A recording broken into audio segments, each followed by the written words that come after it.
அடமானத்தில் இருக்கும் தங்க நகையை மீட்டு மார்க்கெட் விலையில் உடனடியாக விற்க சிறந்த வழி பிரைம் கோல்ட் ஹப். தொடர்புக்கு 9840551787.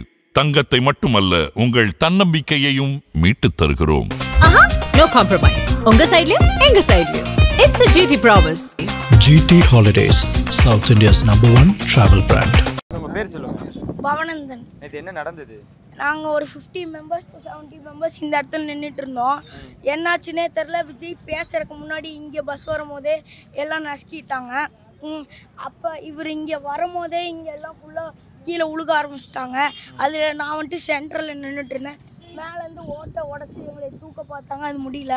அதுக்கப்புறம் இதுலேருந்து பாதி பேரை ரெஸ்கியூ பண்ணி போலீஸ் கூட்டிகிட்டு போயிட்டாங்க. அதுக்கப்புறம் நானும் வெளியே வந்துட்டு எனக்கு பின்னாடி 4-5 பேர் விழுந்து கிடந்தாங்க, அவங்களாம் இறந்துட்டாங்க. நான் அந்த ஓட்டு மேலே ஏறிக்கிட்டேன், அதனால நான் தப்பிச்சிட்டேன். இது இங்கே ஆனால் இந்த இடத்துலலாம் போலீஸ்காரங்க ஏன் நிற்கிறீங்கன்னு எல்லாத்தையும் அடித்தாங்க. அதில் என்னையும் அடிச்சிட்டாங்க. நான் ஏன் சார்னு கேட்டேன், இது தெரியாமல் அடிச்சிட்டா அப்படின்லாம் சொன்னாங்க. இங்கே இது செட்டு உழுக போகுதுன்னு சொல்லிட்டு அந்த இடத்துல இருக்கவங்களாம் கிளியர் பண்ணணும்னு சொல்லி ரஷ் ஆயிடுச்சுன்னு சொல்லிட்டு இருந்தாங்க. அதில் நிறைய பேர் கீழே விழுந்து டிச்சுக்குள்ளே விழுந்துட்டாங்க ஒருத்தங்க. அதில் தான் எல்லாரும் விழுந்ததுக்கப்புறம் இறந்துட்டாங்க. ஓகே, எத்தனை மணிக்கு இது நடந்துச்சு? விஜய் வந்து பேசுகிறப்பயே நான் டைம் சரியாக நோட் பண்ணலான்னா ஃபோன் என் கையில் தான் இருந்துச்சு. கை முதல்ல தூக்கவே முடியல, ஃபுல்லாக இருந்தாங்க. அதான் விஜய் அவர்கள் பேசும்பொழுதா இல்லை பேசுறதுக்கு முன்னாடியே எல்லாம் உழுக ஆரம்பிச்சிட்டாங்க. உழுந்து தூக்குறதுக்குள்ள போலீஸ் வந்து தூக்குறேன்னு சொல்லிட்டு இங்கே நின்று எல்லாத்தையும் விரட்டும் போது அவங்க ஓடுற போது அதுலேயும் பாதி பேர் கீழே விழுந்தாங்க. இது அப்போதான் நானும் கீழே விழுந்து என் மேலேயே ஒருத்தங்க ஏறி போனாங்க. ஒரு அங்கிள் என்னை தூக்குனாங்க, நான் தப்பிச்சு போயிட்டேன். சரி, உனக்கு இங்கே காலையிலேருந்து இருந்தியே, உனக்கு உணவு தண்ணி அது மாதிரி ஏதாவது இருந்துச்சா? அங்கே இருக்கவங்க இல்லை, நான் வந்துட்டு ஸ்கூல் 3:30க்கு முடியும். நான் அதுக்கப்புறம் 4 o'clock அங்கே ரவுண்டானால இருந்தேன். விஜய் பார்த்ததுக்கப்புறம் நான் மறுபடியும் வீட்டுக்கு போயிட்டு மறுபடியும் தான் இந்த இடத்துக்கு வந்தேன்.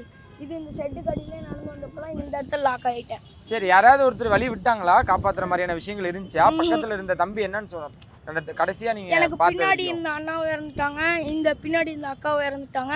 இங்கே ஒரு குழந்தை வந்துட்டு அனாதையாக இருந்துச்சு. அந்த குழந்தைய வந்துட்டு ஒரு அண்ணா ஹைட்டாக இருந்தாங்க, அந்த அண்ணா தூக்கி வச்சுருந்தாங்க. அந்த குழந்தை பிங்க் கலர் ஷர்ட் போட்டுங்க, அந்த குழந்தைய இறந்துருச்சு. அதே மாதிரி அந்த அண்ணா இறந்துட்டாங்க. பக்கத்தில் இருந்தவங்க நானும் தான் தப்பிச்சோம். எப்படின்னே தெரியல, நானே நினச்சிட்டேன் முடிஞ்சிச்சுன்னு அப்படின்னு தான் நினச்சிட்டோம்.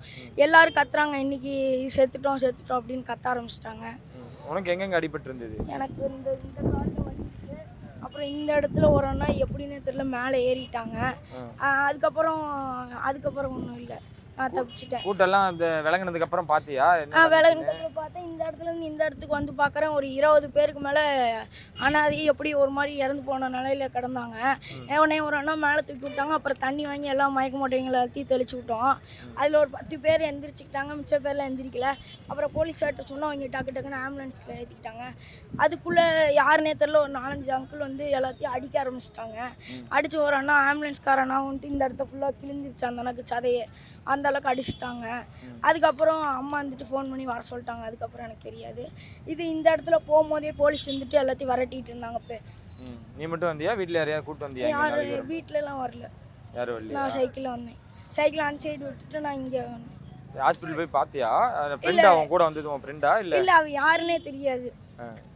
இப்போ சதீஷ் மாநாதுக்கு அங்கே வந்தேன்.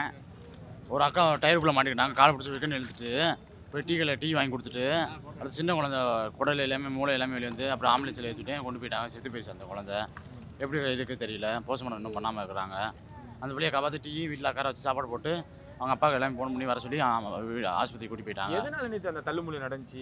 என்ன போலீஸ் லத்தியில் கூடுதலை அடித்து தள்ளி விட்டாங்க. ஃபுல்லாக லத்தியில் குச்சியில் எல்லாமே.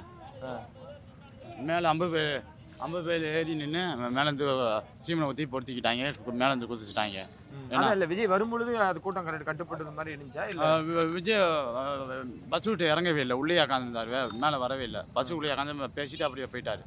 அப்போ தான் தள்ளுமுள்ளு வந்து கூடுதலாக போலீஸ் அடிச்சு, அவர் பேசினதுக்கு அப்புறம் தான் அப்படியே கூடுதலாக நசுக்கி போலீஸ் லத்தியில் அடிச்சு, பாட்டில் விட்டு கண்ணாடி உடச்சி எல்லா கடை எல்லாமே உடச்சி முடியாமல் இருந்த பெண்கள் எப்படி தான் காப்பாற்றினாங்க? எத்தனை ஆம்புலன்ஸ் இருந்தது? கூப்பிட்ட நேரத்தில் ஆம்புலன்ஸ் இருந்துச்சா பக்கத்தில்? வரவே இல்லை, டாக்டர் மட்டும் தான் நின்று பார்த்துட்டு போயிட்டாங்க. ஆம்புலன்ஸ் வரவே இல்லை. நேற்றுக்கு வந்து கும்பல் வந்து எல்லாம் ஃபுல்லாக வந்துக்கிட்டு தான் இருந்தது சார். அதாவது இந்த சைடு வந்து ஃபுல்லாக இது பண்ணிகிட்டு இருந்தாங்க. இடையில 2 ஆம்புலன்ஸ் போயிட்டு வந்திருக்காங்க. அந்த இதில் என்னென்னா கூட்ட நெரிசல் அதிகமாக இருக்குது. அந்த இதில் முன்னாடி பார்த்தீங்கன்னா ஒரு ஆம்புலன்ஸில் வந்து கொடி கட்டிட்டு வந்ததுன்னு விஜயே சொன்னார். ஒரு ஏன் நம்ம ஆம்புலன்ஸில் வந்து நம்ம கொடி கட்டி போகுது அப்படிங்கிற மாதிரி வார்த்தை சொன்னார். ஏன்னா ரோடே குறுகலான இடம், ஒரு ஆள் நுழையிறதே சிரமமான இடம். அந்த இடத்துல பார்த்தீங்கன்னா ஒரு ஆம்புலன்ஸ் போகிற அளவுக்கு இடம் வசதி பண்ணி கொடுக்கணும்போது மக்கள் என்ன பண்ணுவாங்க, ஒருத்தரோட ஒருத்தர் கிராஸ் பண்ணி போகிறதே சிரமமான இடத்துல ஒரு ஆம்புலன்ஸ் அளவுக்கு வந்து இடம் வண்டி உள்ளே வரும்போது அந்த இடத்துல வந்து நெருக்கல் அதிகமாகுது.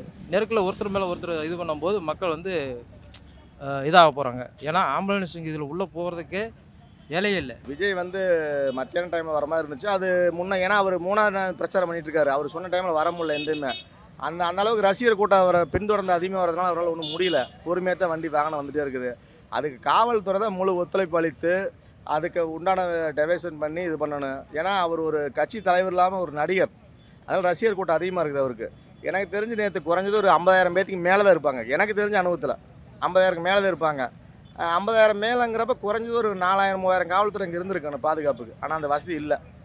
அடுத்தது வந்து இங்கே தண்ணி வசதியில் குடிக்கிறதுக்கு எல்லாமே அந்த அவரை பார்க்கணும் ஆர்வத்தில் நம்ப கும்பல் ஒன்று சேர நெருங்க அந்த சோர்வடைய ஆரம்பிச்சிட்டாங்க. அந்த ஒரு பாதுகாப்பாக எனர்ஜியாக தண்ணி தான் கொஞ்சம் ஸ்ட்ரென்த் இருக்குது, அது இல்லை. அதனால ஒன் பை விழுந்துட்டாங்க. பாதுகாப்பு வசதி இருந்திருந்தால் இந்த விபத்தை தவிர்த்திருக்கலாம். இது போன்று வருங்காலத்தில் நடக்காத அளவுக்கு அந்தந்த மாவட்டத்தில் இருக்கிற காவல்துறை நிர்வாக நடவடிக்கை எடுக்கணும் என்னுடைய தாழ்மையான. ஆனால் இது திட்டமிட்டு இந்த தள்ளுமுள்ளு ஏற்பட்டிருக்கு அப்படின்றாங்களா, அதை ஏற்றுக்கிறீங்களா? திட்டமிட்டுன்னு அது இருக்கலாம், ஆனால் கரண்ட் ஆப்பா வச்சு அது நல்லா தெரியும். நான் அந்த ஆப்போசிட் வேடிக்கை பார்த்தேன். கரண்ட் ஆப்பா வச்சு அதை நான் கண்ணார பார்த்தேன். கரண்ட் ஆப்பா வச்சு அவர் மேலே செருப்பு, வெள்ளை கலர் செருப்பு வந்துச்சு கண்ணார. நான் பார்த்தது அதை நான் நேரடியாக பார்த்தேன். நான் நின்றது 50 அடியில் நின்றுருந்தேன். ஓகே, நீங்கள் பார்த்த வரைக்கும் எத்தனை கதர்கள் இந்த நிறைய பேர் ரொம்ப முடியாமலாம் கத்துனாங்க. அது வந்து ஒரு காப்பாற்றுன்னு பள்ளி மாணவர்கள் பெரியவங்களை காப்பாற்றினாங்க. அங்கே இருந்த அந்த விஜயோட ரசிகரும் கூட்டி தூக்கினாங்க. ஆனால் அவங்களால கொண்டுட்டு வெளியே போக முடியல. உதவி செஞ்சாங்க, ஆனால் வெளியே அவங்களால எடுத்துகிட்டு அவங்கள கூட்டிகிட்டு போக முடியல. ஏன்னா இங்கிட்ட டிராஃபிக் அங்கிட்ட டிராஃபிக்னால அந்த ஆம்புலன்ஸ் ஏற்ற முடியல, அவங்கள தூக்கிட்டு வெளியே போக முடியல. ஆனால் நேற்று நடந்த பொதுக்கூட்டத்துக்கு வந்து இந்த இடம் கொடுத்தது மிகப்பெரிய தவறு. இன்னும் அகலமான இடம் கொடுக்கணும். 2 நாளுக்கு முன்னாள் முதலமைச்சர் அவர் வந்து பேசுகிறப்பவே இடவசதி சிரமமாக இருந்தது. அப்படியே நான் டிவி லைவில் பார்த்தேன். நான் ரசிகர் விஜயோட என்ன பேசுகிறாருன்னு கருவில் பேசுகிறத நேரடி வந்து பார்க்க வந்தேன். ஆனால் அவர் பொதுச்செயலர் முன்னாள் முதலமைச்சர் வந்தப்போ அதை விட அங்கே அதிகமான கும்பல். அதனால் அந்த இடம் போதுமான வசதி இல்லை.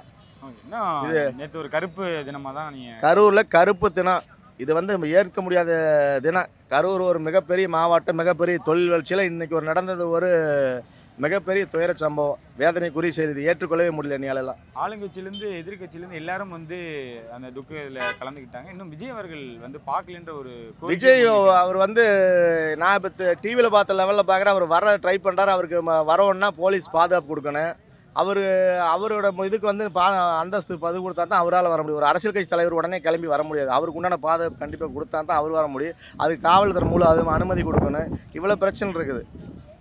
அதனால் வந்து நம்ம அவரை குறையும் சொல்ல முடிய வாய்ப்பு கிடையாது. ஓகே, அவரை கைது அப்படின்ற அளவுக்குலாம் பேசுகிறாங்களே. கைதுன்னு இப்போ டிவியில் ஓடிட்டு இருக்குது. அது என்ன நடவடிக்கை எடுக்காங்கன்னு தெரியல. கைதுன்னு டிவியில் ஓடிட்டு இருக்குது. கரூர் மாவட்ட செயலர் மேலேயும் வழக்கு பதிவு போட்டிருக்காங்க. அது என்ன நடவடிக்கை காவல்துறை எடுக்குன்னு நமக்கு என்ன தெரியல. அதை பற்றி சரி, மிகப்பெரிய ஒரு எப்படி சொல்லப்போனால் மனுஷன் உயிருக்கு வந்து ஒரு விலையில்லாத போச்சு சார். என்னோடய அனுபவத்தில் சொல்கிறேன். நான் கட்சி ரீதியாக பேச விரும்பலை, ஒரு ஜென்ரலான ஒரு மனுஷனை பேசுகிறேன். இத்தனை உயிருக்கு வந்து எத்தனை கோடி ரூபா கொடுத்தாலும் வாங்க முடியாது சார்.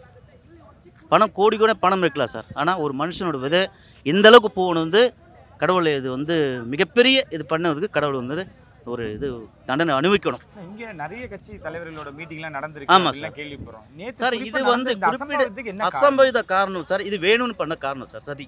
இதே பார்த்தீங்கன்னா விஜய் நாகப்பட்டினம், திருவாரூர் 2 பக்கம் போயிட்டு வந்திருக்காரு. இங்கே ஏதாவது அசம்பவம் நடந்திருக்குங்களா? இத்தனையும் க்ரௌடு எல்லாம் விவசாயிங்க. அவ்வளோ அமைதிக்கிற இடத்துல நல்லபடியாக பண்ணியிருக்காங்க. இந்த ஊரில் மட்டும் இப்போ நடக்கிற காரணம் என்ன சார்? இது நல்லாவே தெரியுது, எதிர்கட்சியோட சதி. வேணும்னு இது பண்ணுறது இது வந்து அநாகரிகம். இது ஒத்துக்க முடியாது. இடம் ஒதுக்கப்பட்டது தான் காரணங்க. இந்த இடம் ஒதுக்கப்பட்டது தான் காரணம். திருச்சியில் மாநாடு நடந்திருக்கு, அரியலூர் மாநாடு நடந்திருக்கு, நாமக்கல் முடிச்சுட்டு தான் இங்கே வந்துடுறோம். எங்கேயுமே இந்த சம்பவம் நடக்கலைங்க.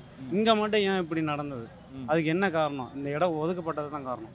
இவர் வந்து திட்டமிட்டு நடந்தது. இவர் வந்து அரசியல்வாதிங்கிறது இப்போ தான். அதுக்கு முன்னாடி ஒரு நடிகர், ரசிகர்களும் வரலாம், கட்சியில் சேர்ந்துருக்காரு, கட்சிக்காரங்களும் வரலாம். 2 கூட்டம் ஒன்றானனால நேற்று இங்கேயும் நானும் தான் இருந்தேன். சம்பவம் நடக்கிறப்போ நானும் தான் இங்கே இருந்தேன். ரொம்ப இடைஞ்சல். விஜய் உள்ள நுழையும் போதே 10 அடி தூரத்தில் கரண்ட் ஆஃப் ஆச்சு, மைக் ஆஃப் ஆச்சு, அந்த ஜென்ரேட்டர் செட்டெல்லாம் உடைச்சாங்க, ப்ளக்ஸ் எல்லாம் கிழிச்சுட்டு இருந்தது பார்த்தோம். ஆனால் நேற்று நடந்த துயர சம்பவம் தான் இது. நம்ம மாவட்டம், கரூர் மாவட்டம், நம்ம சனங்களை பாதுகாப்புறது கட்சியில் இருக்கிறவங்க தான் பாதுகாக்கணும். கட்சியை பற்றி நீங்கள் பார்க்கக்கூடாது, விஜயை பற்றி பார்க்கக்கூடாது. நம்ம மாவட்டம், நம்ம உயிரிழப்பு, நம்ம யார் கை கட்டி நிற்கிறோம், நம்ம மாவட்டம் தான். இப்போ நீங்களும் தாய்ப்பில்லை, நானும் தாய்ப்பில்லை. இதுக்கு விஜய் அவர்கள் நேரில் வந்திருக்கணும். இந்நேரம் நேற்று நைட்டே வந்து பார்த்துருக்கணும், இன்ன வரைக்கும் வரல. அது வருத்தத்தை எல்லாத்தையும் தெரிவிச்சுட்டு இருக்காங்க. அது தெரியலங்க. ஆனால் ஃபேஸ்புக்கில் பார்த்தா ஆஸ்பத்திரி வந்த மாதிரி காட்டுறாங்க. ஆனால் நைட்டில் வந்துட்டு போனார் என்னன்னு நமக்கு தெரியலங்க, சுத்தமாக தெரியல. ஆனால் நேற்று நைட்டு ஆஸ்பத்திரியில் தான் நாங்கள் இருந்தோம். விஜய் பாஸ்கர் அவர் வந்தார், செந்தில் பாலாஜிலாம் வந்தாங்க, பார்த்தாங்க. ஆனால் விஜய் வந்துட்டு போனது தெரியல. இல்லை நேரம் வந்திருக்கணும்னு நீங்கள் நினைக்கிறீங்களா? வந்திருக்கணும். இங்கே இருந்து திருப்பி நம்ம மக்கள் தான், நம்ம ரசிகர்கள், நம்ம கூட்டம், நம்ம கட்சிக்காரங்க இந்த மாதிரி ஆயிடுச்சுன்னு வந்து பார்த்துருக்கலாம். ஆனால் பார்த்தாரா என்னன்னு நான் ஒன்றும் தெரியலங்க. அந்த மாதிரி இருக்கு.